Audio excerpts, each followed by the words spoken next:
안녕하세요. 네, 또 히브리서 본문 읽기 지난 시간에 이어서 또 진행하도록 하겠습니다. 잠시 기도합니다. 하나님, 오늘도 말씀을 위해 함께하게 되었습니다. 하나님께서 우리에게 이 귀한 말씀 주어서 감사합니다. 말씀으로 힘을 얻게 하시고 지혜를 얻게 하시고 구원의 능력을 체험케 하여 주옵소서. 예수님 이름으로 기도합니다. 아멘. 지난 시간에 제가 퀴즈를 내드렸는데 정답을 저한테 보내주신 분이 딱 4분 계셨습니다. 물론 모두 정답을 알기는 하겠지만은 어쨌든 저에게 정답을 보내주신 분 4분들에게는 스타벅스 커피 쿠폰을 보내드렸습니다. 두 분이 함께 드실 수 있으니까 주위 분과 함께 나누면서 좋은 시간 되기를 바랍니다. 지난 시간에 내드린 퀴즈는 히브리 백성들이 광야 430년의 노예 생활을 끝내고 광야 생활을 지나는 동안에 1세대가 딱 2명만 가나안 땅에 들어가게 됐는데 그 두 사람 누구냐? 여호수아와 갈렙입니다. 여기서 우리가 좀 생각해 볼 문제가 있습니다. 왜 그 많은 인원 중에 1세대 히브리 사람들은 여호수아와 갈렙만 가나안 땅에 들어갔을까요? 약속을 했습니다. 하나님이 이 모든 민족으로 구원을 주겠다. 젖과 꿀이 흐르는 가나안 땅을 주겠다. 심지어 모세까지도 가나안 땅에 들어가지를 못했습니다. 이유는 뭘까요? 오늘 말씀에 나오겠지만은 사실은 가장 중요한 것은 히브리 백성들이 광야의 생활하는 동안에 온전한 순종을 하지 않았기 때문에 그렇습니다. 선택적 순종. 내가 유리할 때는 내 마음대로, 내가 불리할 때는 하나님께 순종, 뭐 이런 식으로 선택적인 순종. 이것이 결국에는 1세대 히브리 백성들 출애굽해서 가나안 땅을 향해 걸어가는 이 노정의 40년의 광야를 지나서 가나안 땅에 들어가는 그 사람들이 1세대 중에는 딱 2명밖에 되지 않았다는 이런 안타까운 것은 역사적인 사건입니다. 이런 역사적인 사건을 우리에게 들려주는 이유는 우리가 그 역사적인 사건을 보고 교훈을 받아라 하기 위해서 이 사건을 들려줬다고 그렇게 생각을 합니다. 아직까지는 제가 이렇게 어깨끈을 하고 있습니다. 앞으로 한 3주 정도는 더 이렇게 하면서 고정을 하고 요즘은 또 재활치료를 시작했습니다. 이 재활치료도 수술만큼 고통이 좀 있지만 그러나 이런 고통이 결국에는 낫게 되니까 그래도 감사한 일이지요. 제가 아는 분들 가운데는 현재 암 치료하는 분들도 있고 병원에서 입원해서 치료받는 분들도 있습니다. 모두에게도 치료의 은혜가 있기를 간절히 바랍니다. 자, 오늘 히브리서 유다서 이 교저의 지난 시간에 이어서 3번 종말론적 대제사장과 예수님의 믿음의 포기에 대한 내용, 히브리서 4장 14절부터 6장 20절을 중심으로 예수 그리스도의 대제사장 직분과 믿음의 중요성을 살펴보도록 하겠습니다.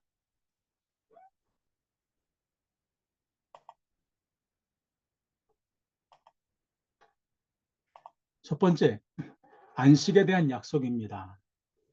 모세 시대에는 히브리 사람들이 불신으로 인해서 안식에 들어가지를 못하게 되었습니다. 그러니까 앞에 서두에 말씀드린 대로 가나안 땅에 들어가는 제1세대는 여호수아와 갈렙밖에 없었습니다. 왜 그러느냐? 그들이 복음을 믿지 않았기 때문에. 복음이 뭡니까? 약속. 하나님의 약속, 영원한 안식을 주겠다. 젖과 꿀이 흐르는 땅에서 살게 해주겠다는 이 약속을 그들이 믿지 않았기 때문에 그렇습니다. 그러면은 이 말씀이 현재 우리에게는 어떻게 와 닿을까요? 우리에게도 여전히 안식 약속이 남아 있습니다. 그런데 우리에게 이 말씀을 들려주는 것은 경고를 주기 위함입니다. 복음의 불신으로 인해서 약속에 이르지 못할 것을 우리도 좀 두려워하자.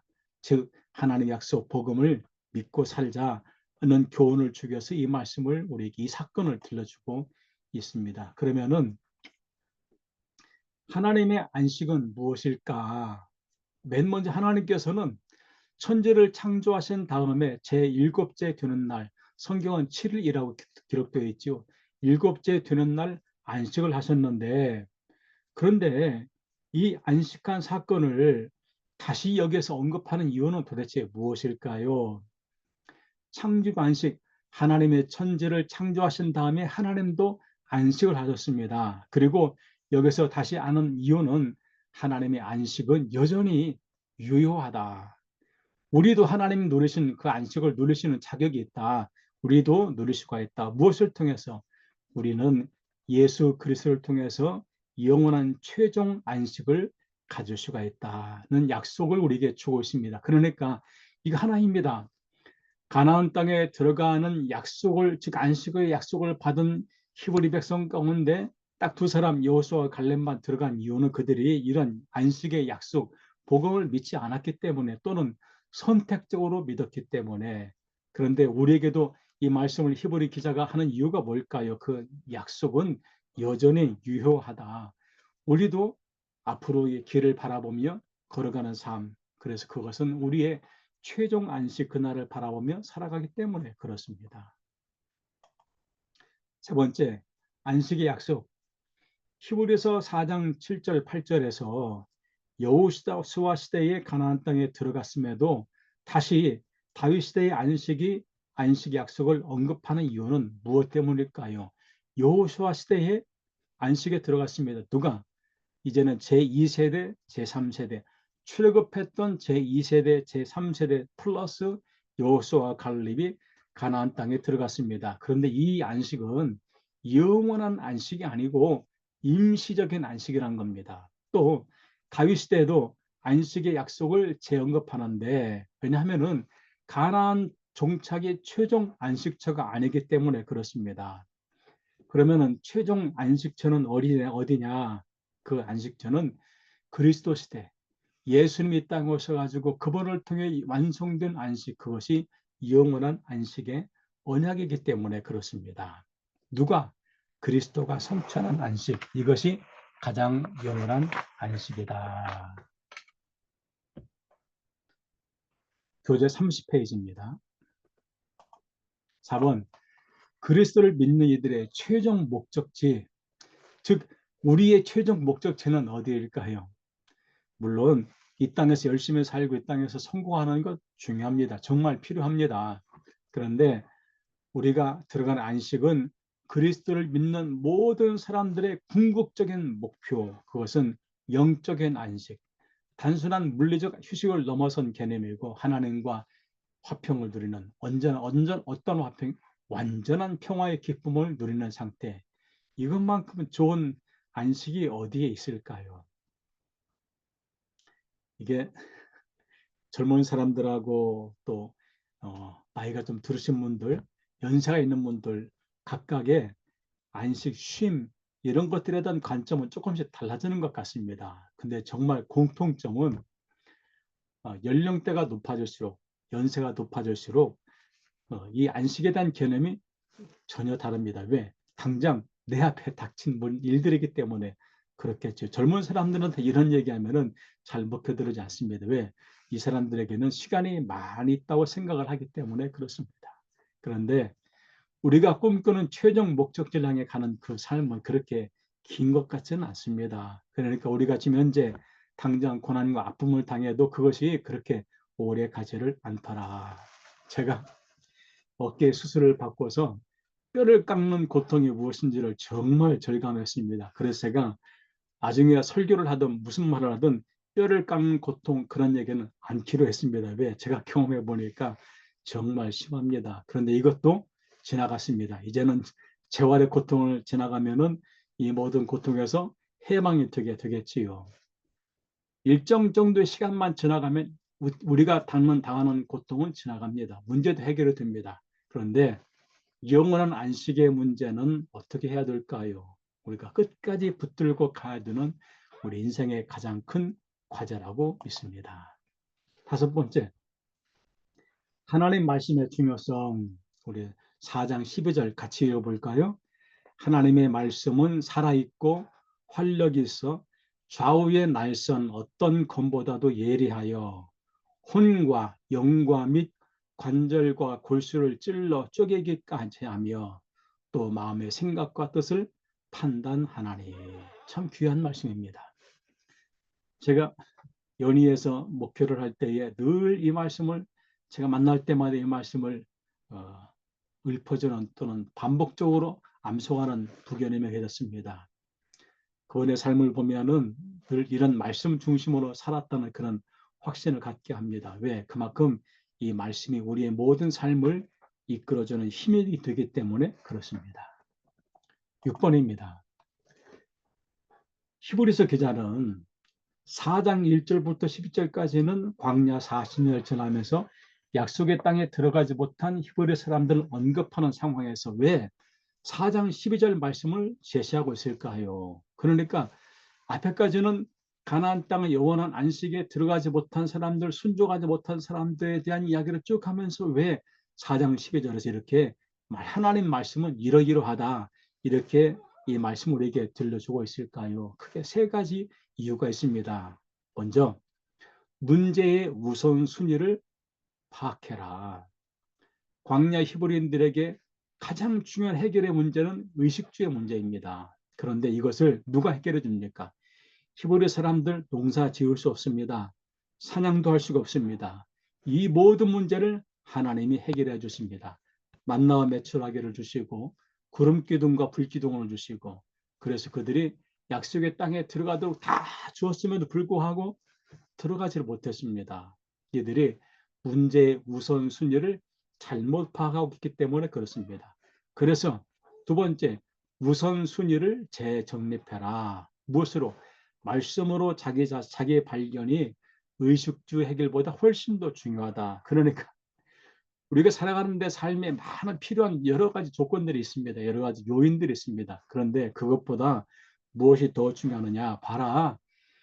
히브리 백성들 광야를 지나가는 그들이 하나님 통해서 모든 걸 받았지만은 말씀에 온전히 순종하지 못하니까 결국에 그들은 안식에 들어가지 못했다. 그러니까 우리는 어떻게 할 것이냐? 예수를 굳게 붙잡고 살라. 무엇으로? 말씀으로. 그래서 세 번째, 오직 예수 그리스도만이 안식의 길이다. 이것을 깨닫게 하는 것이 무엇일까요? 바로 말씀이란 겁니다. 그러니까 이 말씀이 왜 우리가 중요하냐? 하나님의 온전한 진리를 깨닫게 하는 길이 되기 때문에 그렇습니다. 그래서 우리가 말씀을 읽고 공부해야 되는 이유가 여기에 있습니다. 그리고 말씀을 따라 사는 것이 곧 안식을 누리는 길이 되기 때문에 우리가 말씀을 좀 읽고 배우고 나누고 공부하자 이거지요. 7번째, 예수 그리스도를 대제사장으로 호칭하면서 우리와 같은 점과 다른 점을 구분합니다. 그러니까 이 히브리서의 기자가 즐겨 사용하는 예수님의 호칭이 대제사장인데 우리와 같은 점은 예수님도 시험을 받으셨다. 누구나 시험 받습니다. 심지어 예수님도 시험 받았는데 예수님도 광야에 나가서 마귀에게 3번 시험 받았습니다. 그런데 우리도 시험 받지 않습니까? 다만 다른 것은 무엇이냐? 예수님은 죄가 없는 분이다. 우리와 똑같이 시험 받는 우리의 대제사장 되시지만은 그분은 이런 죄가 없는 분이다. 8번째, 은혜의 보좌입니다. 히브리서의 저자는 우리가 하나님으로부터 긍휼과 필요할 때마다 은혜로운 도움을 받기 위해서는 은혜의 보좌 앞에 담대하게 나아가야 한다 했습니다. 여기서 은혜의 보좌는 어디를 말할까요? 제가 여기에 사진을 하나 띄워놨습니다. 이거는 구약성서에서 여기 좀 있는 사진은 구약성서에 성소와 지성소로 분류되는데 그 지성소 안에 있는 또 다른 성스러운 성물 바로 속죄소입니다. 이게 법궤이고 법궤 위에 덮어있는 이 뚜껑 여기가 시온소 또는 속죄소, 시온좌락하고 여기 두 스랍들이 이렇게 있습니다. 스랍이 이렇게 있고요. 이게 이 모양인데 왜 이 히브리서의 기자는 이렇게 속죄소, 시온좌, 시온소란 말을 끌어와서 여기에 지금 우리에게 이렇게 은혜의 보좌라는 말을 하고 있을까?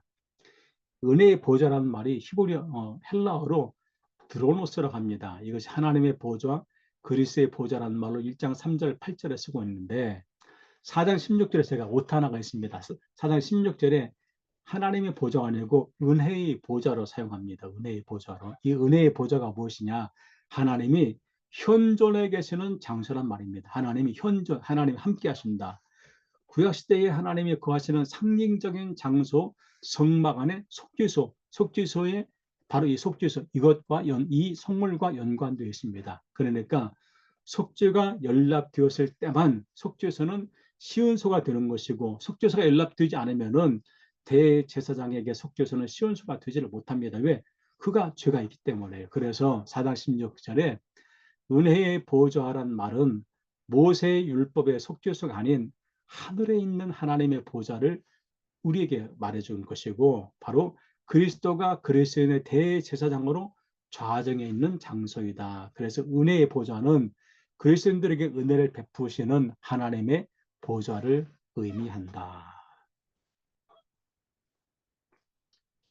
제가 4장 16절 한번 각주했는데 세 번역으로 읽어보겠습니다.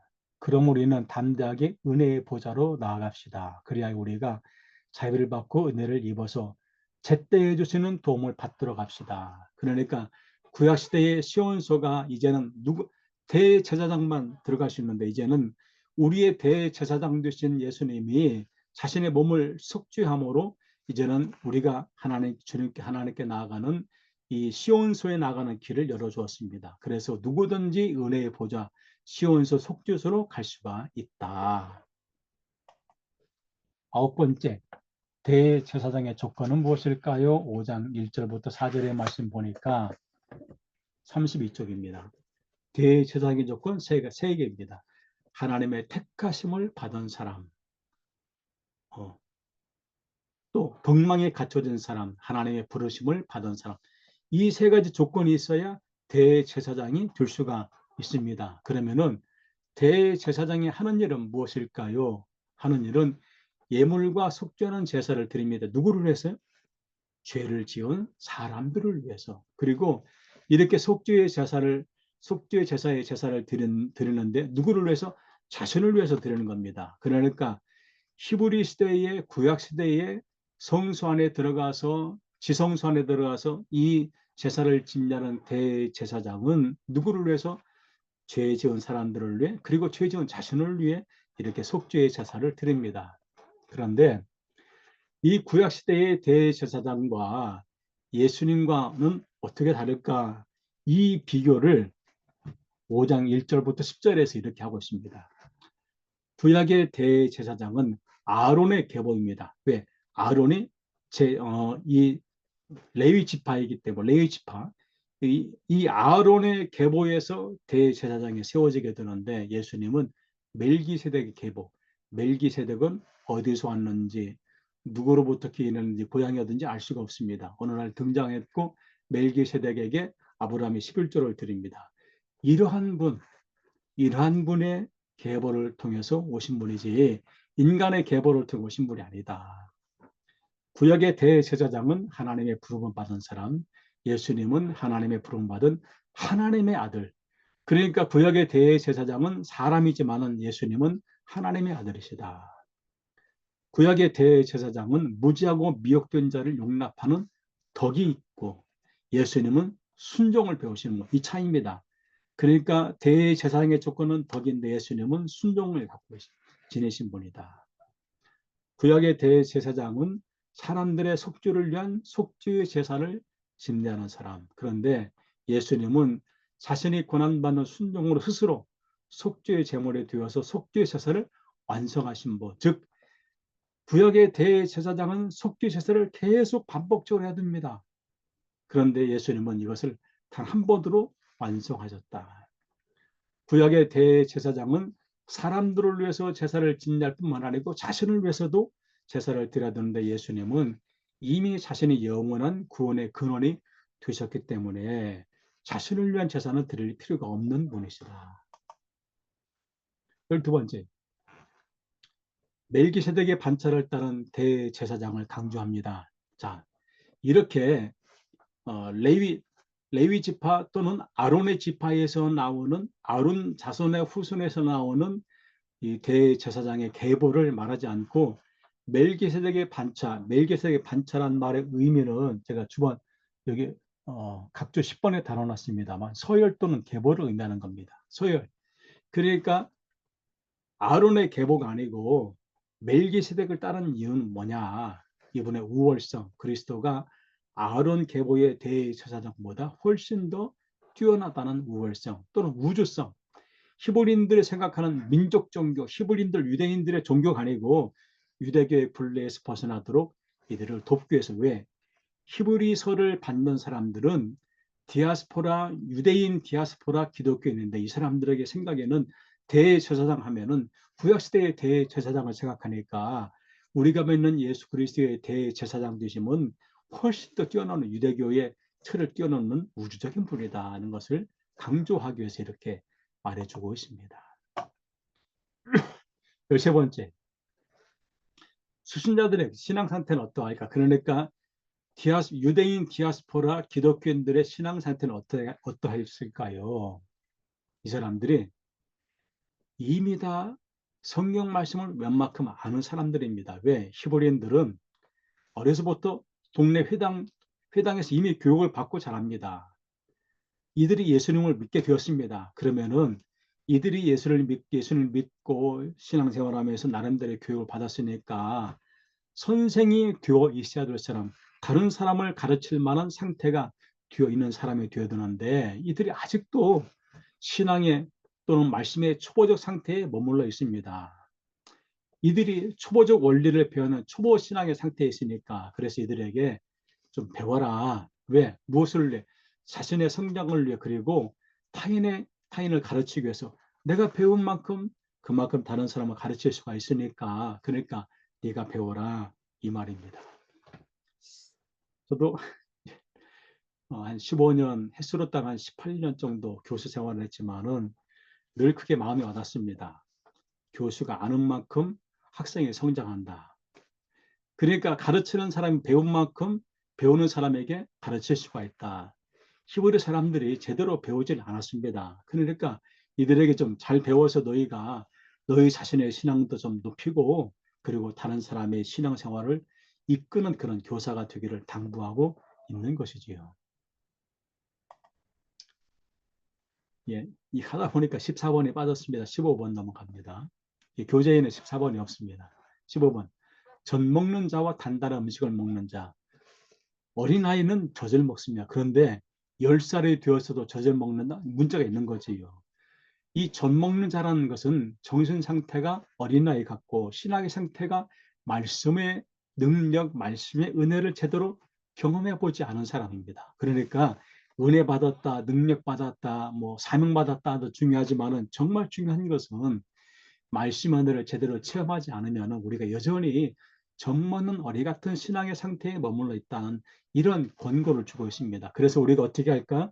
우리가 우리 신앙의 연수에 맞게, 신앙의 정도에 맞게 단단한 음식을 먹는 사람, 즉 우리의 정신 상태가 장성한 사람과 같이 되고 우리 신앙의 상태도 지각을 분별하는데 뭘 분별할 것이냐? 선과 악, 옳은 것과 그린 것, 그런 것, 바른 길과 틀린 길을 분별할 수 있는 신앙의 눈을 좀 갖자 이겁니다. 제가 가끔 기독교인들에게 이런 이야기를 듣습니다. 아니, 교회는 좋은 곳이 아닙니까? 왜 교회에서 분쟁이 생기고 분란이 있습니까? 근데 교회도 사람이 모이는 곳입니다. 만일에 교회에 천사 같은 사람만이 모여 있으면은 물론 아무런 분쟁이 없겠지요. 근데 교회도 다툼이 있고 분쟁이 있을 수가 있습니다. 그런데 그 다툼과 분쟁이 선한 일을 위해서라면은 얼마든지 저는 다퉈도 된다고 생각합니다. 그런데 우리의 다툼이 분란을 일으키고 또 서로의 질시를 만들고 그렇다면은 그것은 틀린 분쟁이 되지요. 이럴 때 우리가 어떻게 할 것이냐? 신앙의 정신 상태, 말씀에 굳건히 서 있으면은 우리가 이런 데 휩쓸리지 않습니다. 휩쓸릴 이유가 뭐냐? 아직도 우리가 이런 신앙의 단계에 이르지 못했기 때문에 그러지 않을까? 그러니까 우리가 이런 신앙의 단계까지 올라가서 만일에 어떤 분이 예를 들어서 초신자 왔는데 약간 시험 받는다. 그럼 우리가 그분에게 권면해 주시는 그런 신앙의 상태, 믿음의 정도, 말씀의 체험 이런 것들이 우리에게 필요하다는 거죠. 이게 히브리 기독교인들에게 필요하다는 이야기입니다. 우리에게도 필요하고요. 16번째, 초보 신앙에서 벗어나기. 우리가 초보 신앙에서 벗어나려면 어떻게 해야 될까? 우리가 초보로 돌아가지 말고 성장의 길로 가도록 하자. 그리고 교리. 자, 제가 한번 질문해 보겠습니다. 교리가 중요합니까? 말씀이 중요합니까? 제가 몇 년 전에 구석원 교리문 책, 아주 두꺼운 책인데 이 책을 번역을 하는데 감수를 한 적이 있습니다. 감수 겸 번역. 그런데 하다 보니까 이런 생각이 듭니다. 이 교리책이 아무리 잘 만든다고 해도 성경 말씀을 100% 담아낼 수는 없습니다. 왜? 교리는 나름대로 조직을 위해서 이것이 만들어졌기 때문에 그렇습니다. 그러니까 가능한 한 성경의 말씀을 담아내서 조직을 구성하는 교리를 만들려고 하는 노력이 있는 것이지 그 자체가 성경 말씀이 될 수는 없다는 겁니다. 그래서 우리가 교리에 창념하지 말고 교리 이상이 되도록 힘써야 된다. 교리를 벗어나자는 것이 아닙니다. 교리는 각 교파가 우리는 어떻게 신앙생활을 하겠다는 나름대로 지침서이지 그 지침서 자체가 성경은 아니다. 이제 우리가 이것을 좀 확실하게 알자, 구분하자는 얘기입니다. 17번째 34쪽입니다. 히브리서 저자는 타락한 자들이 다시 새롭게 회개할 수 없는 조건을 제시합니다. 그 조건은 무엇일까요? 밑에 타락하다, 돌아서다. 그러니까 타락하다는 말은 돌아서다는 말입니다. 돌아서다. 이 타락한 자들에게 대한 회개의 조건은 무엇일까? 이 타락한 자들이 다시 새롭게 회개할 수 없는 조건은 회개할 수 없는 조건입니다. 회개할 수 없는 조건은 무엇일까? 한 번 빛을 받고도 타락한 사람. 그러니까 은혜를 체험했는데 그 은혜를 끝까지 지키는 것이 아니고 은혜를 잃어버리게 된다. 타락하는 것이라. 은사를 맛보고 타락한 사람, 하늘의 은사를 맛보고도 타락한 사람, 또 성령에 참여한 바 되고도 타락한 사람, 성령의 능력을 체험했는데 타락했습니다. 또 하나님의 선한 말씀과 내세의 능력을 맛보고도 타락한 사람, 이런 얼마든지 이렇게 될 가능성이 있기 때문에 이런 말씀을 우리에게 들려주는 것입니다. 자, 그렇다면은 18번째, 타락한 자들이 회개에 불가능한 것은 무엇일까요? 왜 이들이 어떤 사람이 회개를 할 수가 없을까요? 그것은 히브리서 6장 6절 하반절에서 하나님의 아들을 다시 십자가에 못 박아 드러내놓고 욕되게 하기 때문에 이런 사람들에게는 회개하기가 쉽지가 않다. 그러면 구원에 속한 것의 의의는 무엇일까? 여기 헬라어로 에코메나 소테리아스, 구원에 수반한 것들, 구원에 속한 것은 구원에 수반한 것들, 즉 우리가 구원받았다고 해 그 구원받은 사람들에게는 어떤 것이 뒤따라야 될 것이냐 이 겁니다. 이때 이 말은 히브리서 수신자들에게 구원에 수반하는 행위의 열매, 즉 우리가 구원받았다면은 구원받은 사람다운 행위의 열매가 필요하다. 물론 쉽지는 않겠지요. 그런데 적어도 우리가 구원받은 사람다운 뭔가 표시가 있어야 됩니다. 이게 얼마나 중요한 겁니까? 20번. 그럼 히브리서 저자는 우리에게 당부하는 것입니다.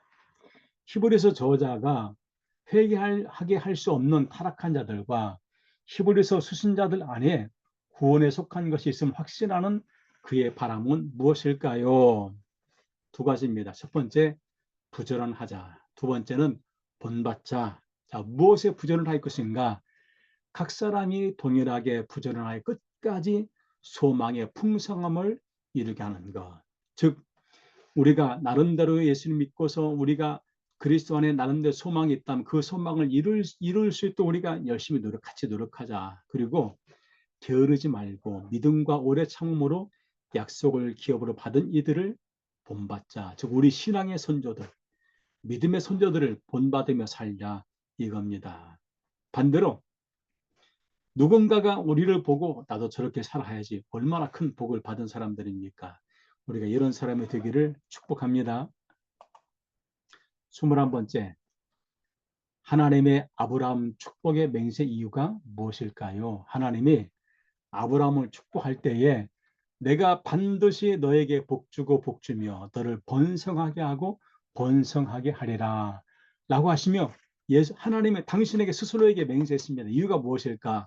이유는 하나님보다 더 높은 맹세의 대상이 없기 때문에 그렇습니다. 우리가 맹세할 때 여보 내가 말이야 내 아버지 이름을 걸고 맹세하게 해서 뭐 어떤 대상이 필요하지 않습니까? 맹세할 때. 그런데 하나님은 하나님보다 더 높은 분이 없기 때문에 맹세할 대상이 없는 거죠. 그래서 하나님은 당신의 이름을 두고 아브라함을 축복할 때 맹세하셨다. 그렇게 아브라함을 축복하며 맹세하신 하나님의 변체는 두 가지가 있습니다. 변체는 두 가지. 첫 번째는 하나님의 약속은 결코 변함이 없다. 두 번째, 하나님의 약속도 하나님의 맹세도 변함이 없다. 하나님이 아브라함에게 하신 약속, 아브라함이 그렇게 믿음으로 처음부터 썩 하나님의 마음에 들게 하지는 않았습니다. 100세의 아들을 낳게 하겠다 할 때에 아브라함은 웃었습니다. 그런데 하나님께서 무엇 때문에 당신의 이름을 걸고 맹세했기 때문에 그 약속을 이루어 주신 것이지요. 자, 그래서 우리의 소망을 어떻게 할 것이냐? 우리의 소망을 영혼의 닷같이 튼튼하고 견고하게 해야 한다. 튼튼하고 견고하게 해야 된다. 24번째 마지막입니다. 예수님의 대제사장직분, 예수님께서는 멜기세덱 같은 대제사장직 수행을 위해서 자신의 대속적인 희생을 통해 하나님께 나아가셨습니다. 그러니까 구약의 대제사장은 무언가 희생 제물을 갖고 하나님께 나갔습니다. 그러나 그들은 온전한 제사를 드리지 못했지. 왜? 자신들도 죄인이기 때문에 그렇습니다. 그런데 하나님은 당신 스스로가 희생 제물이 되었습니다. 그렇게 해서 뭘 하셨느냐? 구속 사역을 이루셨다. 백성들의 죄를 다 씻어서 백성들로 하나님께 나아갈 수 있겠다. 왜? 죄가 있으면 하나님께 나갈 수가 없기 때문에 그렇습니다. 그런데 이제는 누구든지 예수님의 이름만 부르면은 모두가 다 죄 용서함을 받고 하나님께 나아갈 수 있는 은혜를 받게 되었다. 얼마나 감사한 일입니까? 그래서 그리스도께서 하나님 앞에 나아가심은 그리스도인들이 그의 부속을 힘입어 뒤따라 하나님 앞에 나아갈 수 있는 확증이 된다. 확증이 된다.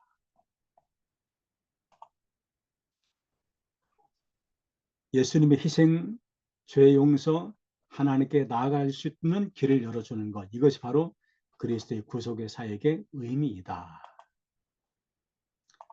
히브리서는 우리에게 영적 성장의 과정을 이렇게 말합니다. 초보 단계, 기본적인 학습, 성장 단계, 말씀의 깊이 있는 이해, 성숙 단계, 다른 이들을 가르치고 인도하라. 즉 우리는 어디까지 가야 될 것이냐. 늘 배우기만 하는 것이 아니고 우리가 배우고 익힌 것을 가르치는 데까지 가야 우리가 온전한 성숙 단계로 갈 수가 있다. 히브리서의 결론입니다. 여기 결론 6장까지 결론입니다. 6장까지 히브리서는 우리에게 지속적인 영적 성장과 그리스도를 향한 굳건한 믿음을 촉구하고 있습니다. 또 우리 소망이 영혼의 닻이 되어 하나님의 약속을 굳게 붙잡고 나아가는 삶을 살기를 권면하고 있습니다. 그래서 이 말씀을 묵상하고 믿음을 강화하고 우리 삶에 적용하면서 나 혼자만 하는 것이 아니고 공동체와 함께 나누는 삶도 필요하다. 우리가 이렇게 나누다 보면은 그만 자랑하세라고 우리가 마음을 상대방이 혹시 그런 마음을 가질 수도 있지만은 이럴 때 우리가 겸손하게 나눔이 필요하겠지요. 그래서 이 6장까지의 말씀은 그리스도는 우월하신 분이다. 또 끝까지 믿음을 지키자. 우리 신앙의 초보에서 영적으로 성숙된 단계까지 나아가자. 그래서 그리고 우리가 담대하게 하나님의 보좌 앞으로 나아가자. 오늘 여기까지 마치도록 하겠습니다. 감사합니다. 다음 제3과 지나가도록 하겠습니다.